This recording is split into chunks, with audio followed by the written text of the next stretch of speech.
Hello అందరికీ, ఎలా ఉన్నారు? మీరంతా బాగున్నారు కదూ? దేవుడు మిమ్ముని మీ కుటుంబాలకి దినదినము తోడై ఉండి అనేక విషయాలలో దేవుడు మిమ్మల్ని ఆదరిస్తున్నారని నమ్మి స్తుతిస్తున్నాను దేవుణ్ణి. మనం word by word series start చేసుకున్నాం కదా. దాంట్లో మన గత కొన్ని వారాలుగా 7 అధ్యాయాలని పూర్తి చేసుకున్నాం కదా. ఇప్పుడు 8వ అధ్యాయంలో మనం వెళ్ళబోతున్నాం.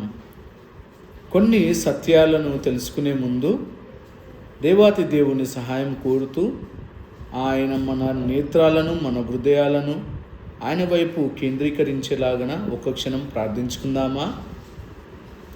మహాపరిశుద్ధుడా, జీవంగల రాజా, దయగలమ్మ తండ్రి, ప్రభువా యేసయ్య, నీ కృపలో మమ్మల్ని దాచి కాపాడి నాయనా మార్కు సువార్తలను అధ్యయనం చేసుకోవడానికి ఇచ్చిన కృపను బట్టి వందనాలు చెల్లిస్తున్నాం యేసయ్య. మరి 7 అధ్యాయాలను మేము చదువుకొని దాంట్లో కొన్ని సత్యాలను మీరు మాకు బోధించిన విధానం బట్టి వందనాలు. ఈరోజు 8వ అధ్యాయాన్ని మేము చదవబోతుండగా, ఆయన ధ్యానించబోతుండగా మాకు తోడుగా ఉండి ఆయన అనేక సత్యాలను నెమలు వేసుకొని తద్వారా మా జీవితాలను మేము బాగు చేయడానికి కృపను సహాయం దయచేయమని కోరుకుంటూ యేసు నామమున ప్రార్థిస్తున్నాం మా తండ్రి, ఆమేన్. ప్రియులారా, మనము గత వారమున మార్కు సువార్త 7వ అధ్యాయాన్ని మనం చదువుకున్నాం కదూ, మీకు గుర్తుందా?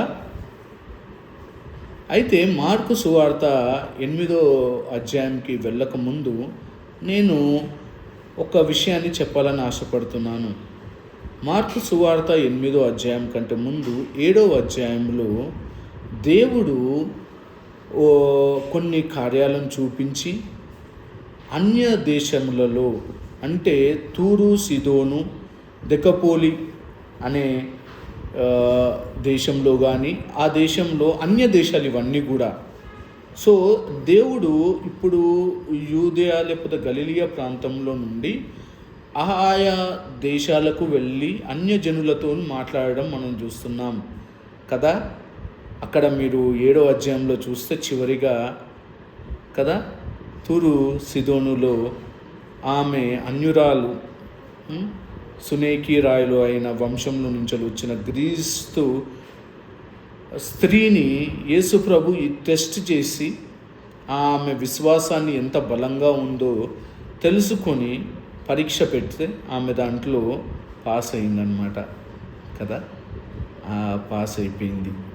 అయితే అక్కడ మనం చూడాల్సిన విషయం ఏంటంటే, రొట్టె గురించి దేవుడు అక్కడ మాట్లాడుతూ, అమ్మా ఈ రొట్టెని మొదటిగా నా పిల్లలకే కదా పెట్టాలి అని అంటాడనమాట.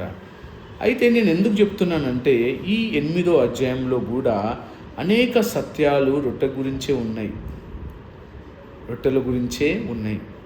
అయితే మనము మార్కు సువార్త 6వ అధ్యాయంలో కూడా చూసాం కదా, యేసు ప్రభు 2 కార్యాలని, మహత్యమైన అద్భుతాలను చేశాడు కదా, గుర్తుందా మీకు? మార్కు సువార్తలో 6వ అధ్యాయంలో దేవుడు 5 రొట్టెలు 2 చేపలను అదేవిధంగా సముద్రము పైన నడిచినట్టు మనం చూసాం కదా. అయితే తిరిగి ఈ 8వ అధ్యాయములో కూడా దేవుడు కొన్ని ఆశ్చర్యకార్యాలు చేస్తున్నారు. అయితే ఈ 8వ అధ్యాయంలో ప్రాముఖ్యత ఏమిటంటే, ఇది ఎగ్జాక్ట్గా సగం మార్కు సువార్తలో సగం. అంటే మార్కు సువార్తలో ఎన్ని అధ్యాయాలు ఉన్నాయండి? మనం ఫస్ట్ కూడా మాట్లాడుకున్నాం. 16 అధ్యాయాలు, 678 వచనాలు ఉన్నాయి మార్కు సువార్తలో. అయితే ఈ 8వ అధ్యాయం అన్నది మధ్య భాగంగా లేకపోతే కేంద్రంగా ఉంటుందన్నమాట. సో మార్కు సువార్తల్లో అధ్యాయము ఏదన్నా ఇంపార్టెంట్ లేదంటే చాలా ప్రాముఖ్యమైన అధ్యాయం ఏదన్నా అంటే 8వ అధ్యాయం. అంటే అన్ని అధ్యాయాలు ఇంపార్టెంటే, కానీ అన్నిట్లో కొద్దిగా ప్రాముఖ్యత పొందే అధ్యాయం ఏంటి అంటే 8వ అధ్యాయం. ఎందుకంటే రోమా వాళ్ళు లేకపోతే రోమియులు వాళ్ళు ఏది చేసినా ఇంపార్టెంట్ థింగ్స్ అనేది సెంటర్లో ఉంటాయి అన్నమాట బుక్ రాసేటప్పుడు వాళ్ళది. సో మార్కు కూడా అదే పద్ధతిని పాటిస్తూ 8వ అధ్యాయం అంటే చాలా ఇంపార్టెంట్గా ఉంది. అయితే మనం చూద్దాం 8వ అధ్యాయం అంత ఇంపార్టెంట్ ఎందుకో లేదంటే దాని విశిష్టత ఏంటో మనము ఈరోజు చూడడానికి ట్రై చేద్దాం. ఓకేనా? అయితే యేసు ప్రభువు అక్కడ ఉన్నప్పుడు ఏమైపోయిందంటే ఆయన బోధన వినడానికి అనేకులు వచ్చారంట. అయితే ఇక్కడ మాత్రం ఆశ్చర్యంగా ఉండండోయ్, 3 రోజులు వాళ్ళు దేవుని వాక్యాన్ని విన్నారంట. అంటే చాలా రివైవల్ మీటింగ్స్ మనం కూడా పెట్టుకుంటాం కదా, సువార్త కూడికలంటూ, లేదంటే రివైవల్ మీటింగ్స్ అంటూ, ఉజ్జీవపు సభలంటూ జనరల్గా మనము సాయంత్రమును లేదంటే ఉదయాన్నే పెట్టుకుంటాం. కానీ ఇక్కడ దేవుడు ఏం చెప్తున్నాడంటే 3 రోజులు వాళ్ళు అక్కడే ఉన్నారంటే యేసు ప్రభుతోనే. 3 రోజులు వాళ్ళు అక్కడే ఉండి యేసు ప్రభుతో ఉండి యేసు ప్రభును బోధను వింటూ ఉన్నారంట. అయితే యేసు ప్రభు పాపం జాలిపడ్డాడంట. అరే వీళ్ళు ప్రజలు 3 రోజులు విన్నారు, ముగించులోకి వచ్చేసాము, వీళ్ళని ఎట్లా పంపిస్తాము ఉట్టిగాని అని చెప్పి శిష్యులను అడిగాడంట. శిష్యులారా, నేను వీళ్ళని ఊరికి ఎట్లా పంపిస్తాను, ఏదన్నా వీళ్ళకి భోజనం చేయమని అంటే శిష్యులు ఇంతమందికి ఈ ప్లేస్లో ఎవరు రొట్టెలు పెడతాను అన్నారు. సేమ్ 5 రొట్టెలు 2 చేపలు మనం 6వ అధ్యాయంలో విన్నప్పుడు కూడా అక్కడ అంటారుగా శిష్యులు ఏమనంటే వీళ్ళకి అందరికీ భోజనం చేయనికే 200 దినారాలు అవుతాయి, ఆ దినారాలు ఇక్కడి నుంచి తేవాలని అంటారు. అదేవిధంగా ఈ 8వ అధ్యాయంలో కూడా శిష్యులు యేసు ప్రభుని ఏమన్నారంటే ఇంతమందికి ఆహారం పెట్టడం ఎట్లా అవుతుంది అని అంటే యేసు ప్రభు అప్పుడు వాళ్ళని పిలిచి మీ దగ్గర ఎన్ని రొట్టెలు ఉన్నాయంటే అక్కడ ఉన్న వాళ్ళలో ఎవరో ఒకరు 7 రొట్టెలు తెచ్చారంట. అక్కడ 5 రొట్టెలు 2 చేపలు, ఇక్కడ 7 రొట్టెలు ఉన్నాయని వింటున్నాం మనం. అయితే వింటున్నప్పుడు దేవుడు యథావిధిగా వాళ్ళందరినీ కూర్చోమని చెప్పి ప్రజలందరినీ మీరు మీ ప్లేసెస్లో కూర్చోండి, అక్కడ నేలపైన ఉంది కదా కూర్చోండి అని చెప్పినప్పుడు అందరు కూర్చున్నారు. నేలపైన కూర్చున్న వెంటనే యేసు ప్రభు ఆ రొట్టెలను పరలోకం తట్టు తిప్పి దేవాతి దేవునికి వందనాలు చెల్లిస్తూ కృతజ్ఞతాస్తుతులు చెల్లిస్తూ దాన్ని విరిచి శిష్యులను పంచమంటే అది అందరికి వచ్చాయి. దాంట్లో కొంతమంది చేపలు కూడా తీసుకొచ్చారంట, చిన్న చేపలు. అవి కూడా దేవుడు ఆశీర్వదించి అందరికీ పంచాడంట. అయితే ఇక్కడ చెప్పేది ఏంటంటే 4,000 మంది ఉన్నారంట. 4,000 మంది అంటే బహుశా ఎక్కువనే ఉంటుండొచ్చు. వాళ్ళ పిల్లలు కానీ వాళ్ళ భార్యలు కానీ ఇంకా అనేకులు 3 చెప్పులు వేసుకున్నా కానీ దగ్గర 12,000 మంది ఉండొచ్చు అక్కడ. అయితే వీళ్ళు ఉన్నప్పటికీ యేసు ప్రభువు శిష్యులకి చెప్తేప్పుడు యేసు ప్రభు శిష్యులు ఈ ప్రజలందరికీ పంచినప్పుడు ఎన్ని గంపలు మిలిగాయంటే 7 గంపలు మిలిగాయంట. సో అక్కడ మనము చూస్తే 6వ అధ్యాయంలో అక్కడ మనకి 12 గంపలు మిగిలాయి. ఈ సిట్యువేషన్ను చూసినాక యేసు ప్రభు దల్మనూత అనే ప్రాంతానికి బయలుదేరాడంట. ఓకే, సో ధర్మదూత ప్రాంతానికి బయలుదేరినప్పుడు మనకి ప్రతి అధ్యాయంలో కూడా శాస్త్రులు పరిసయ్యులు యేసు ప్రభుకి క్వశ్చన్స్ వేస్తూ ఆయా క్వశ్చన్స్కి ఆన్సర్ దేవుడు బాగా ఇచ్చాడు. 7వ అధ్యాయంలో కూడా చూసాం కదా మనం. పరిసయ్యులు వాళ్ళు హృదయం ఎలా ఉంది, లేదంటే వాళ్ళు ఏ విధంగా ఉన్నారు, హృదయం దూరంగా ఉండి ఆచారాలకి పెద్దల పారంపరం చొప్పున చేతులు కడుక్కోకపోవడానికి దానికి దేవుడు చాలా మంచిగా వాళ్ళకి అర్థమయ్యేలాగా మీ హృదయాలు దూరంగా ఉన్నాయి, యెషయా చెప్పినట్టు మీరు పెదవులతోనే స్తుతిస్తారు కానీ మనసుతో స్తుతించరు అనేది మనం విన్నాం కదా. అదే పరిసయ్యులు ఇక్కడ ఏం చేశారంటే యేసు ప్రభువుని టెస్ట్ చేయడానికి ఏలియా టైంలో ఆయన చేసిన కార్యాలను లేదంటే ఇంకా చాలామంది చేశారు పాత నిబంధనలో.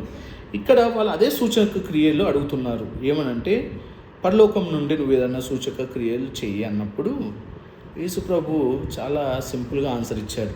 ఏమని ఆన్సర్ ఇచ్చారంటే అసలు ఈ తరం వాళ్ళకి సూచక క్రియలు ఎందుకు అడుగుతున్నారు మీరు అలా అడుగుతున్నారు? ఈ తరం వారికి సూచక క్రియలు చేయబడదని మీకు తెలియదా అని అంటారనమాట. ఒకటే స్టేట్మెంట్తో ఎక్కువ దీన్ని ప్రొలాంగ్ చేయడనమాట దేవుడు. అయితే వీళ్ళు ఇక్కడి నుంచి చాలా అంటే ఇంపార్టెంట్ ఫేజ్ అని నేను అనుకుంటున్నాను యేసు ప్రభు జీవితంలో, లేదంటే శిష్యుల జీవితంలో కూడా చాలా ఇంపార్టెంట్ ఫేజ్ అయి ఉంటుంది. అయితే ఆ దల్మనూత ప్రాంతం తర్వాత యేసు ప్రభువు మళ్ళీ ఓడనెక్కి అవతల పక్కకి వెళ్దామన్నప్పుడు అందరూ మంచిగా ఎక్కి దోణెక్కినప్పుడు శిష్యులు చూస్తారనమాట. ఏమని చూస్తారంటే వాళ్ళ వాళ్ళ దాంట్లో ఏంటంటే శిష్యులు రొట్టెలు తెచ్చుకోవడము ఒకటే రొట్టె ఉందన్నమాట. అయితే వాళ్ళు చింతపడుతూ రొట్టెలు ఏం లేవు అని అన్నారు. అంటే యేసు ప్రభు ఏమన్నాడంటే, మీరు పరిసయ్యుల పులస పిండి గురించి లేదంటే హేరోదీయుల పులస పిండి గురించి మీరు బాధపడని అన్నప్పుడు శిష్యులకి అర్థం కాక ఓకే మమ్మల్ని తిడుతున్నాడేమో రొట్టెలు తెచ్చుకోలేదు అనుకొని వాళ్ళు కొద్దిగా ఇది అయిపోయారనమాట. అంటే జస్ట్ దేవుడు చెప్పేది ఇంకో దాని గురించి అయితే శిష్యులకి అర్థం కావట్లేదు ఇక్కడ. అయితే వాళ్ళు అదే అనుకున్నారు. కానీ దీని అర్థం ఏంది?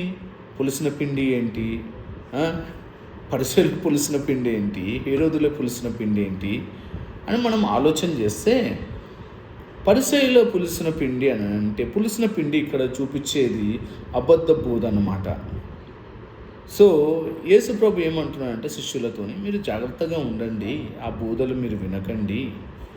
ఆ బోధలను హేరోదీయ బోధలను బహుశా అక్కడ జనులు చెప్తుండొచ్చు, లేదంటే పరిసయ్యులు వచ్చి వీళ్ళతో కూడా వచ్చి అనుండొచ్చు, మీరు ఆచారాలు ఏంటి, వీళ్ళు కొంతమంది ఏదన్నా కన్విన్స్ అవుతున్నారా ఏంటనేది మనకు తెలియదు. కానీ మార్కు సువార్తలో అక్కడితోని ఆ మాట అన్నప్పుడు యేసు ప్రభు ఆ మాట అన్న వెంటనే వీళ్ళు ఏమనుకున్నారంటే, వీళ్ళు అసలు ఆ విషయమే ఆలోచన చేయలే. వీళ్ళు ఏమనుకున్నారంటే, మాకు రొట్టెలు లేదు కదా, దానికోసం యేసు ప్రభు ఇలా అంటున్నాడేమో అనుకున్నారంట. అంతే, లోకానుసారమైన ఆలోచనలు శిష్యులకు అక్కడ ఉన్నాయి. యేసు ప్రభు ఏమో దైవికంగా వాళ్ళకి ఆన్సర్ చెప్పాడనమాట. అయితే చాలా అక్కడి నుంచి మళ్ళీ వాళ్ళు ఏం చేస్తారు అంటే, వీళ్ళు ఆ మాట అయిన తర్వాత శిష్యులతో యేసు ప్రభు చాలా వరకు ఎన్నో ఆశ్చర్యకార్యాలు చేసి, లేదంటే వాళ్ళ మధ్యలో ఏదన్నా చెప్పి వీళ్ళు ఇట్లాంటి వాళ్ళు కదా, లేదంటే యేసు ప్రభు ఎటువంటి వాడు అని చెప్పి చేశారు. అయితే వీళ్ళు ఏం చేస్తారంటే, మళ్ళీ అక్కడి నుంచి వచ్చిన తర్వాత వీళ్ళు బెత్సైదాకి వెళ్ళారనమాట. ఎవరు? శిష్యులు ఇంకా యేసు ప్రభు వారు. ఎక్కడి నుంచి వెళ్ళి దల్మనూత నుంచి వెళ్ళి వాళ్ళు మళ్ళీ బెత్సైదాకి వచ్చినప్పుడు అక్కడ మీకు గుర్తుందా, బెత్సైదాలో యేసు ప్రభు వాళ్ళ 5 రొట్టెలు 2 చేపలను అది చేసిన తర్వాత మీరు వెళ్ళిపోండి అని చెప్పిన తర్వాత యేసు ప్రభు వాళ్ళని బెత్సైదాకి పంపించినప్పుడు 6వ అధ్యాయంలో అక్కడ నీళ్ళ మీద నడుస్తాడు. సో బెత్సైదా అనే ప్లేసు వాస్తవానికి ఫిలిప్పు లేదంటే ఆంద్రేయ లేదంటే పేతురు వాళ్ళ సొంత ఊరు. మీరు అనుకోవచ్చు కపెర్నహూము కదా సొంత ఊరు అంటే, కపెర్నహూము పేతురుకి ఒక అత్తగారి ఇల్లు అనమాట. సో పేతురు వాళ్ళ అత్తగారి ఇంట్లో వెళ్ళి స్థిరపడిపోయాడు. కానీ వాళ్ళ వాస్తవానికి వాళ్ళ ఊరు ఏంటంటే ఇదే బెత్సైదా ఊరు అనమాట. సరే, ఇక్కడ బెత్సైదా ఊరిలో ఏమైపోయిందంటే యేసు ప్రభు దగ్గరికి ఒక ఆయనని గుడ్డివాణ్ణి తీసుకొచ్చాడు. మీరు చాలా జాగ్రత్తగా గమనించాలి, ఇది చాలా విలువైన ఆశ్చర్యకార్యం. అయితే దేవుడు ఏం చేశాడంటే అతన్ని ఊర్లో నుంచి తీసుకెళ్ళిపోయి, ఎందుకంటే మనం మొదటి అధ్యాయం నుంచి కూడా చూస్తున్నాం, యేసుప్రభు ఏది చేసినా కానీ అందరిలో చేయట్లేదు, చాటుగా లేకపోతే వాళ్ళ నుంచి దూరంగా వచ్చేసి చేస్తున్నాడు. ఎందుకంటే అప్పటిదాకా వాళ్ళకి తెలియొద్దు, నేను మనుష్య కుమారుడిని, దయ్యాలు కూడా అతను మనుష్య కుమారుడును, దేవుని కుమారుడు, పరిశుద్ధ దేవుడివి, నజరుడైన దేవుడివి, నీ ఇష్టం మాకేం పంటే అని దయ్యాలు అన్నప్పుడు కూడా దేవుడు మీరు ఊరకుండి మీరు మాట్లాడకండి అని చెప్పాడనమాట. సో దేవుడు తనను తాను రివీల్ చేసుకోలేక అలా చెప్తున్నాను అనమాట. ఇక్కడ కూడా బెత్సైదాకు వచ్చిన తర్వాత గుడ్డివాడిని అక్కడికి దూరం తీసుకెళ్ళి దేవుడు ఏం చేస్తాడంటే అతన్ని ఏం చేస్తాడు, గుడ్డివాడిని అంటే ఇట్లా పెట్టి అతను చేతులు పెట్టి కొద్దిగా ఉమ్ము రాసి ఇట్లా చేతులు పెట్టేసి ఇట్లా చేసి, బాబు నీ కళ్ళు తెరవన్నప్పుడు అతడు కళ్ళు మెల్లగా తెరిస్తే మనుషులు చెట్ల వలె కనిపిస్తూ అటు ఇటు పోతున్నారంట. ఎట్లా మనుషులంట ఎట్లా చెట్ల వలె కనిపిస్తున్నారంట, అంటే అంత స్పష్టంగా లేదు. వెనకాల చెట్లు ఉండొచ్చు బహుశా. అయితే మనుషులు చెట్లతో కాంట్రాక్షన్తో లేక కాన్కేవ్ లెన్స్తో పెట్టి చూసినట్టు లేకపోతే ఆ ఫీలింగ్ ఇతనికి వచ్చిందనమాట. వచ్చినప్పుడు దేవా మరి నాకైతే మనుషులు చెట్ల వల్లే కనిపిస్తున్నారు, చెట్లు ఇటువంటి తిరుగుతున్నట్టు అనిపిస్తున్నాయి అన్నప్పుడు సరే అంది. దేవుడు ఏం చేశాడంటే రెండోసారి ఇది ప్రాముఖ్యమైన అంశం అనమాట. యేసు ప్రభు ఎక్కడ కూడా ఎవరిని కూడా ఇంతవరకు 2 సార్లు లేకపోతే వాళ్ళని ముట్టి స్వస్థపరిచినట్టు లేదు. This is the first time Yesu ప్రభు ఆ గుడ్డివాడిని అలా చేయడం అని జరిగింది. సో గుడ్డివాడని చేయగానే నెక్స్ట్ టైం యేసు ప్రభు అతను ముట్టగానే అతను ఏమైపోయినాడంటే స్వస్థత నొందాడనమాట. అయితే ఆధ్యాత్మికంగా మనం చూస్తే శిష్యులు మనం ఇప్పటి వరకు చూసిన దాంట్లో కూడా శిష్యులకు అసలు యేసు ప్రభు ఇంత మహత్వ కార్యాలు వాళ్ళ కళ్ళ ముందు చేసినప్పటికీ 5 రొట్టెలు 2 చేపలు 5,000 మందికి పంచినప్పటికీ 4,000 మందికి పంచినప్పటికీ శిష్యులకి అది అనిపించట్లేదు. యేసు ప్రభు ఎవరు అన్నట్టే అనిపిస్తుంది. ఆయన తుఫాను గద్దించినప్పుడు ఇతడు ఎవరో కానీ ఈయన మాటలు సముద్రం కూడా వింటుంది అనుకున్నారే కానీ ఈయన దానికి ఆన్సర్ దేవుడు ఏం చెప్తానంటే వాళ్ళ హృదయాలు కఠినము అయిపోయాయంట. అయితే యేసు ప్రభువు తన శిష్యులతోని ఆ రొట్టెల విషయంలో కానీ మీరు ఎందుకు గ్రహించుకోలేకపోతున్నారు నేను ఎవరిని? మీకు చెవులుండి కూడా మీరు వింటలేరా? మీ కనులుండి కూడా మీరు చూడట్లేదా? అసలు మీరు ఏంటి నా వెంబడి మీరు తిరుగుతూ కూడా మీరు ఇంత కూడా గ్రహించలేకపోతున్నారు ఏంటి? నా శక్తి ఏంటి? నా తలాంతులు ఏందని దేవుడు మళ్ళీ రివైజ్ చేస్తాడు శిష్యులకి. నేను ఎవరిని అసలు ఏమనుకుంటున్నారు మీరు? 5 రొట్టెలు 2 చేపలు చేసినప్పుడు మీరే కదా సాక్షులు అని అనుకొని బెత్సైదా నుంచి యేసు ప్రభు ఎక్కడికి పోయినాడంటే ఇంకా మీదికి వెళ్ళిపోయాడు. ఇది ప్లస్ చాలా important in the history of disciples and Jesus Christ. దేవుణ్ణి శిష్యులకును మరి యేసు ప్రభువుకు వీళ్ళు వెళ్ళబోయే ప్లేసు చాలా ఇంపార్టెంట్ ప్లేస్. వీళ్ళు బెత్సైదా నుంచి బయలుదేరి ఫిలిప్పీయులు అగు కైసరు, సిసేరియన్ ఫిలిప్ అని ఇంగ్లీష్లో అంటారు. సో ఈ ప్లేస్కి వెళ్ళటం అనేది అసలు సూపర్ ప్లేస్. ఇది మీరు గుర్తుపెట్టుకోవాలి. ఈ ప్లేస్కు వెళ్తున్నప్పుడు మొత్తం మార్కు సువార్తలో మార్కు ఏమి చూపించాలనుకున్నాడో ఇక్కడే అర్థమవుతుంది. సో మార్కు సువార్త మొత్తంలో ఇంపార్టెంట్ సిచ్యువేషన్ ఏంటంటే ఇదే. యేసు ప్రభు తన శిష్యులతో క్వశ్చన్ ఇస్తున్నాడు, అసలు ప్రజలు నా గురించి ఏమనుకుంటున్నారు అని.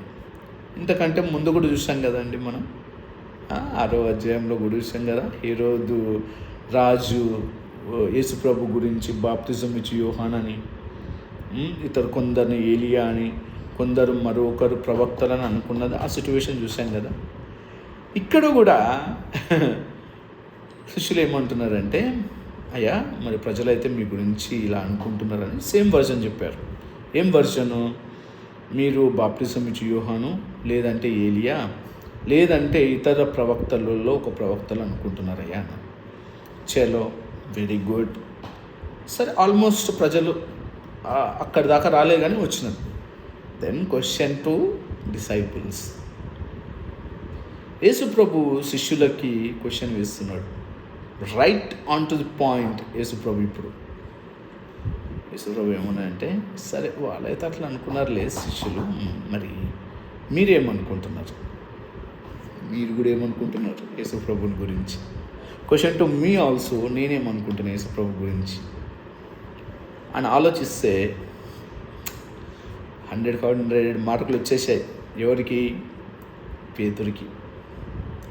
పేతురు శిష్యులందరి తరఫున ఆన్సర్ చెప్పేశాడండి, ప్రభువా నువ్వే క్రీస్తు అని. ఇక్కడ టర్నింగ్ పాయింట్. ఈ ఒక్క వర్డ్ బట్టి ఇంకంతే. ఇక మార్కు సువార్తలో ఇక ఆ verse, you are the Christ, నువ్వే క్రీస్తువు అన్న మాట చాలా ఇంపార్టెంట్ వర్డ్స్ పేతురు నుంచి వచ్చేసింది. అయితే యేసు ప్రభు విని అప్పుడు దాకా యేసు ప్రభు అంటే ఈ క్షణం వరకు కూడా ఎప్పుడైతే వారు క్రీస్తు అన్నారో, సరే మీరంటే అన్నారు కానీ ఆయన యేసు ప్రభు ఏం చెప్పాడంటే ఆయన ఎందుకు వచ్చాడో చెప్తున్నాడు. His mission to coming to the world God has revealed here. ఆయన మిషన్ ఎందుకు వచ్చాను నేను అని చెప్పి శిష్యులకు ఎక్స్ప్లెయిన్ చేస్తుంటాడు. అయ్యా శిష్యులారా, నేను వచ్చింది మీ పెద్దల చేత, మీ శాస్త్రుల చేత, ప్రధానుల చేత నిందించి హింసించబడి నేను ఏమవుతాను? చంపేస్తారు నన్ను ఏం చేస్తారు? చంపేస్తారు, సిలువ వేస్తారు. అప్పటి వరకు కూడా సిలువ అనే మాట యేసు ప్రభు వాడలేదు. సిలువ వేయడానికి నన్ను వీళ్ళందరూ ప్రిపేర్ అవుతున్నారు, నేను అందు నిమిత్తమే వచ్చాను, మనుష్య కుమారుడు ఇందుకోసమే వచ్చాడు అని చెప్పి మళ్ళీ దేవుడు ఆన్సర్ ఏమిస్తాడంటే, నన్ను చంపేసినా నేను 3వ రోజున మళ్ళీ తిరిగి లేస్తాను అని అందరి ముందే బహిరంగంగా చెప్పాడు దేవుడు. This is the first time Jesus is talking about his mission. దేవుడు వచ్చిన కారణాన్ని దేవుడు ఇక్కడ రివీల్ చేస్తున్నాడు. గమనిస్తున్నారా? అప్పుడు దాకా దయ్యాలని కానీ లేదంటే ఆయన ఆశ్చర్యం చేసి అద్భుతాలు పొందిన ప్రజలందరినీ కూడా ఏం చేస్తున్నాడంటే దేవుడు దూరంగా పెడుతున్నాడు. కానీ ఇక్కడ ఎప్పుడైతే తన శిష్యులు పేతురు వాళ్ళ తరఫున మాట్లాడినప్పుడు దేవుడు తనను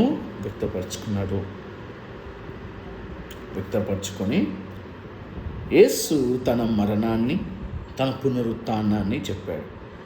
ఇక చివరి భాగానికి వచ్చేసరికి యేసు ప్రభు ప్రజలతోనే అంటూ, దారి ఏంటి సిలువకి దారి ఏంటి? చాలా క్రైస్తవ జీవితంలో దేవుడు ఏమి ఆశిస్తున్నాడు అనేది ఈ లాస్ట్ పార్ట్ మనం చూద్దాం. సో దేవుడు మీరు సిలువ దారి ఏది అని మీరు ఆలోచన చేస్తే,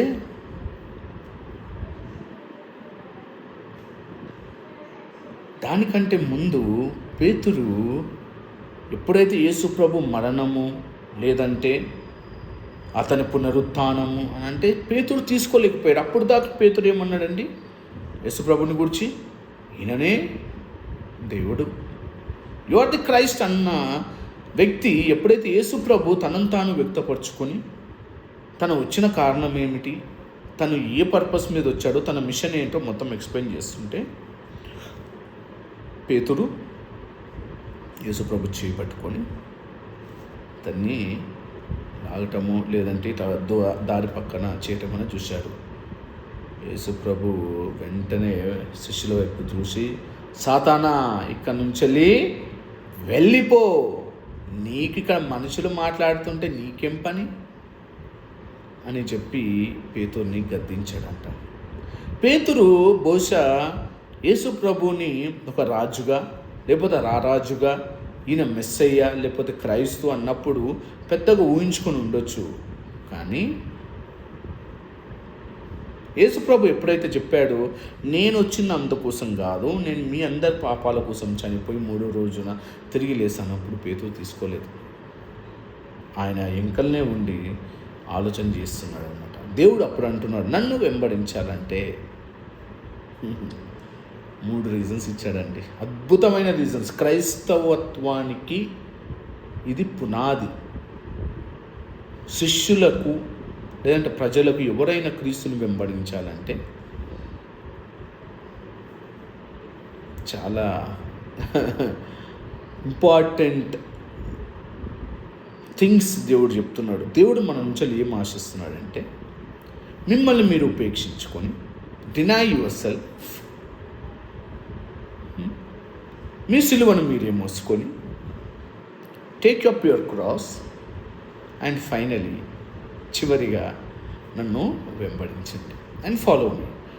3 రీజన్స్ వై జీసస్, లేదంటే మనం క్రైస్తత్వంలో ఉండాలి అని అంటే, క్రైస్తవునిగా మనము యేసుప్రభుని వెంబడించాలంటే మనల్ని మనము ఉపేక్షించుకోవాలి. మనల్ని మనం ఉపేక్షించుకోవాలి అని అంటే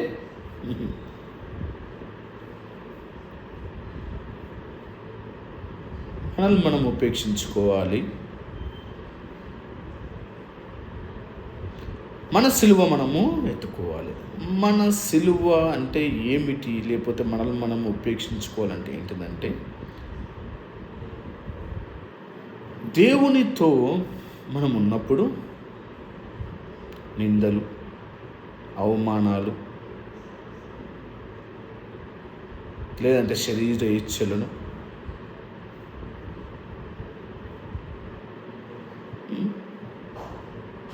పక్షపాతము, దొంగతనము, ఇవన్నీ అక్కడ చూసాం కదా మనం. 13 పాపాలు, అవన్నీ కూడా వదిలేసుకొని చెడుతనము, ప్రైడ్, అహంకారము, ఇవన్నీ కూడా వదిలేసుకోవాలి. వదిలేసుకున్నప్పుడే మనం ఏమవుతామంటే దేవుణ్ణి వెంబడించగలుగుతాం. దేవుని వెంబడించాలని అంటూ దాంట్లో లాస్ట్ పాయింట్ ఏంటంటే మళ్ళీ వెంబడించాలి. నన్ను ఎప్పుడు వెంబడించాలి? నీకు నువ్వు ఉపేక్షించుకోవడం అంటే 13 పాపాలను అన్నీ వదిలేసి, ప్రైడ్ లేకపోతే ఐడెంటిటీ క్రైసిస్ కానీ, హానర్ లేకపోతే గ్లోరీ మనకు రావాలని,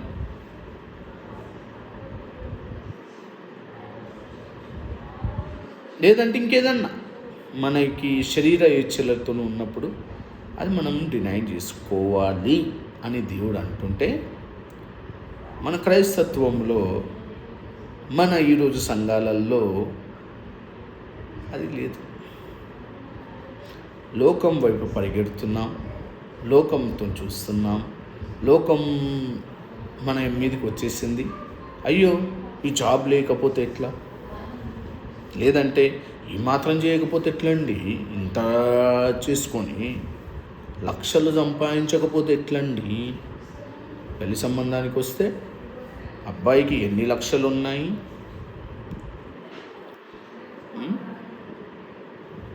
కదా.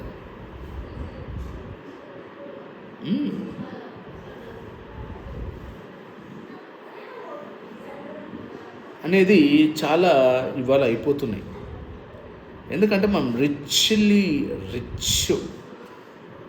క్రిస్టియన్స్గా మారిపోతాం. లేకపోతే ఇంకేదన్నా వర్డ్ నాకు గుర్తుకు రావట్లేదు కానీ, రిచ్ అట్లాంటి చర్చెస్గా మారుతున్నాం మనం. లేదంటే మన సంఘాలు, లేదంటే మనము, లేదంటే నేను, లేదంటే మీరు, అందరూ మారుతున్నాం. దేవుడు అది చెప్తూ, ఒకవేళ మీరు ఈ 3 క్వాలిటీస్ పాటిస్తే నెక్స్ట్ వర్సెస్ దేవుడు అద్భుతంగా చెప్తాడండి. అబ్బా చాలా అసలు దేవుడు ఈ అధ్యాయాన్ని అంతా చాలా సూపర్గా చెప్పాడండి. చూద్దామా ఏమంటాడంటే దేవుడు. ఫస్ట్ ఇంగ్లీష్లో అయితే బాగుంటుంది కానీ నేను అంత డీప్గా వెళ్ళను, కానీ ఒక పాయింట్లో నేను చెప్పి, ఇక్కడ దేవుడు ఏమంటాడంటే, నువ్వు ఏది కాపాడుకుంటావో, ఏది పోగొట్టుకుంటావో, ఒకవేళ నువ్వు నిజంగా యేసు ప్రభు కోసం జీవిస్తే నువ్వు అన్నీ వదిలేసుకుంటావు,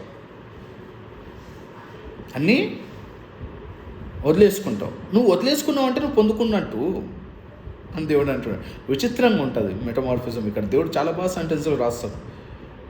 if someone wants to save something then he will lose it. ఏదన్నా కాపాడాలనుకుని లోకానుసారంగా నువ్వు కాపాడుకోవాలనుకుంటే నువ్వు అది ఎప్పటికీ అది కోల్పోతుంది. కానీ నువ్వు నా నిమిత్తము, నా వాక్యాన్ని నిమిత్తము నువ్వు ఏదైతే పోగొట్టుకుంటావో అది నువ్వు పొందుకుంటావు. అది ఎప్పటికీ చిరకాలం. చాలా బ్యూటిఫుల్ కదా. మన ఆలోచనలు ఏంటంటే ఎంతసేపు మనం ఇది చేద్దాం, అది చేద్దాం, పొందుకుందాం అనే ఆలోచనలో ఉంటాం మనం. కానీ దేవుడు ఏమంటున్నాడంటే, అరే వెరివాడా, నువ్వు ఎంత చేసుకున్నా కానీ నువ్వు పోగొట్టుకునేదే. నా నిమిత్తం నువ్వు పోగొట్టుకో, అది నువ్వు ఎప్పటికి ఉంటుందంట. ఇంత మంచిగా ఉంది కదా. చాలా ఓదార్పునిస్తుంది. ఎవరైతే కష్టాలు పడుతున్నారో, ఎవరైతే యేసుక్రీస్తు కోసం శ్రమలు పడి, నిందలు పడి, అవమానాలు పడి, చెరసాలలో వెయ్యబడి చనిపోయే వాళ్ళకి చాలా ఓదార్పిది. కానీ ఎవరైతే లోకంలో ఉండి తన కంఫర్ట్ జోన్లో తను ఉండి తన గ్లోరీని తను కోరుకుంటూ, ఐడెంటిటీ క్రైసిస్ కోరుకుంటూ, నేనే గొప్ప అనుకున్న వాళ్ళు అన్నీ పోగొట్టుకుంటారంట.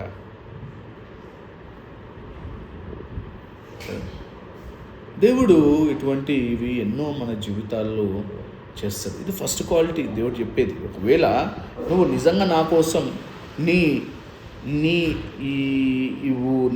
నిన్ను నువ్వు ఉపేక్షించుకొని, నీ కాడు నువ్వు మూసుకొని నన్ను వెంబడిస్తే, నువ్వు ఏదైతే కోల్పోయావో ఈ లోకంలో అది నువ్వు పొందుతావు అంటాడు. చాలా అద్భుతమైన మాట అండి.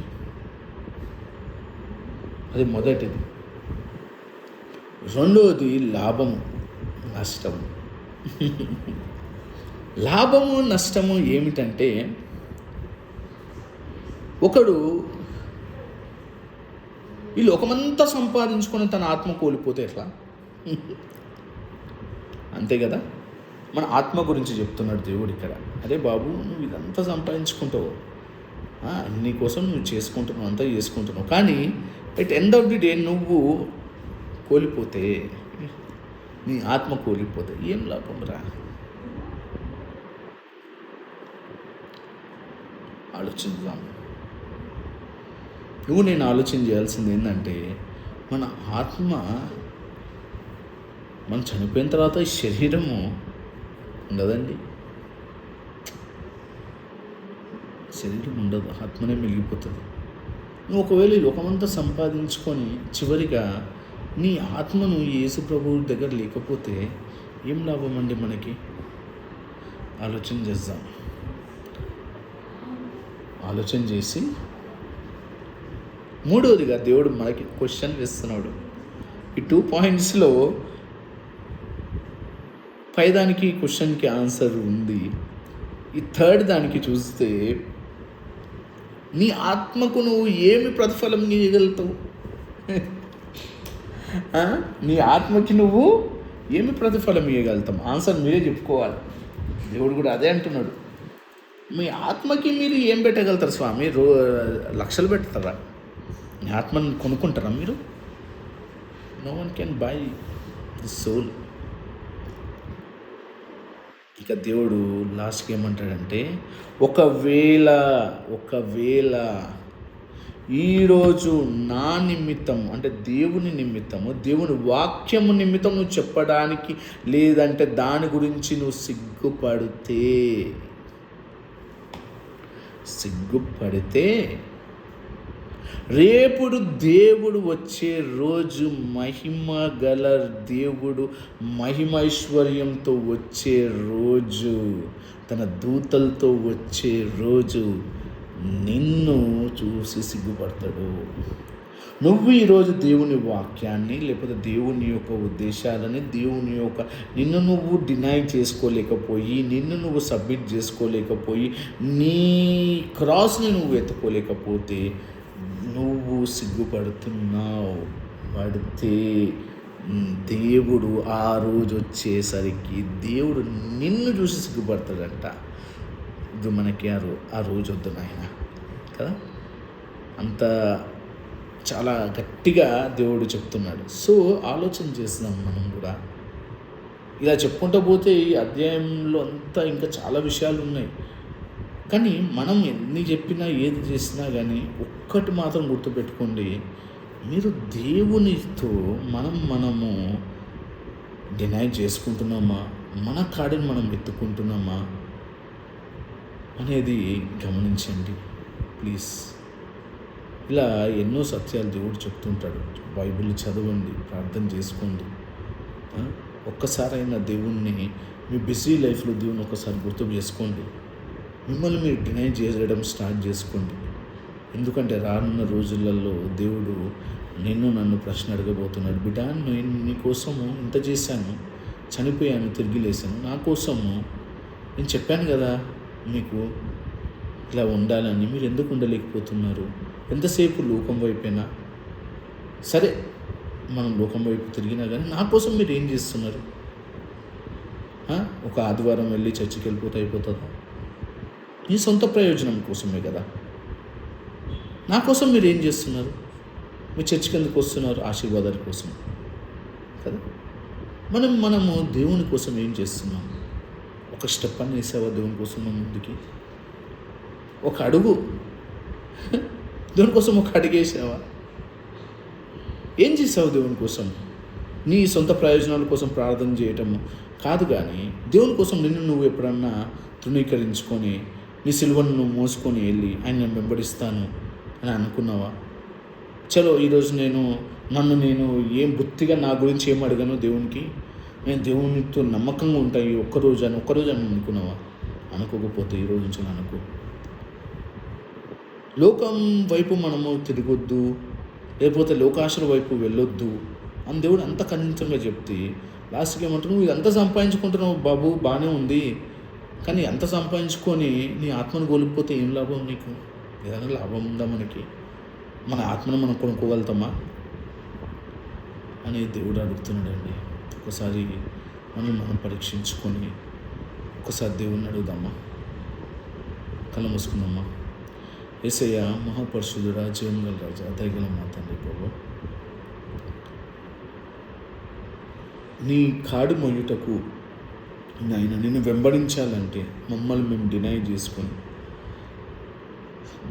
నీ క్రాస్ని మోస్తూ నేను ఫాలో చేస్తూ నాయన ఈ లోకమంతా సంపాదించుకుని నిన్ను మేము సంపాదించుకోకపోతే వ్యర్థం నాయన. అది మా ఆత్మను మేము కొనలేము నాయన తండ్రి ప్రభు.